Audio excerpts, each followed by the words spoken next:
ఈ రోజు 23వ పాసరం. ఈ రోజు పాసరంలో నిన్న కళ్ళు తెరవచ్చే విధానం చెప్పారు కదా అమ్మవారు స్వామికి. ఈ రోజు కళ్ళు తెరిశారు.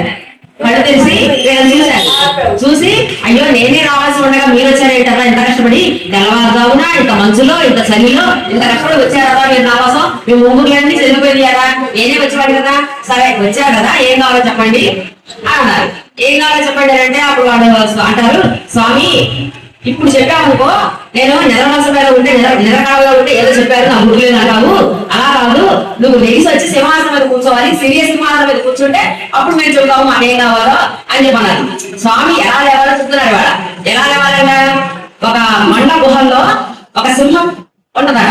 అది 4 నెలలు వర్షాకాలం బయటికి రాదట. తను ఆడసింహంతో కలిసి గుహలో ఉంటదట. అది తర్వాత లేచి ఎలా దిక్కులు చూసి 4 వైపులు చూసి ఒళ్ళు దులుపుకొని ఒళ్ళు సాగదీసుకొని లేచుతారా గర్జించి లేచుతారా అలా లేవాలని చెప్పారు స్వామికి. చెప్తే స్వామి అంటారు సరదాగా రామసింహాలాగా లేకపోతే నరసింహాలాగా ఎట్లా లేవాలని అడుగుతారు. అంటే అమ్మో ఆ సింహాలు మా మేము రామదాసుకుంటాం కాదు, మేము హిరణ్యకశిపురం కాదు, మాకు ఆ సింహాలతో పర్లేదు, అతశ్రీ పుష్పం అంతా సుకుమారమైన వాడి నువ్వు అలా సుకుమారంగా లేవాలి. లెగిసిన తర్వాత నడవడం చెప్తుంది. ఎలా కానీ చతుర్గతి అంటే 4 విధాలు నడక.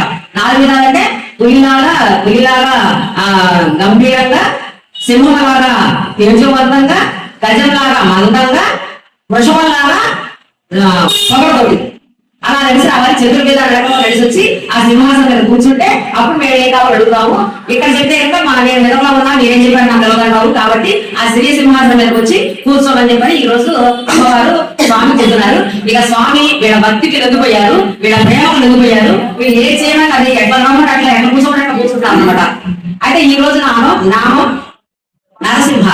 ఈ నరసింహ అనే నామాన్ని మళ్ళీ ఏ పాత్రలో అమ్మ నామం ఇచ్చినాక కూడా ఏ పని చేస్తున్నా కూడా మనందరం చేసుకుంటూ ఉందాం. జై శ్రీమన్నారాయణ.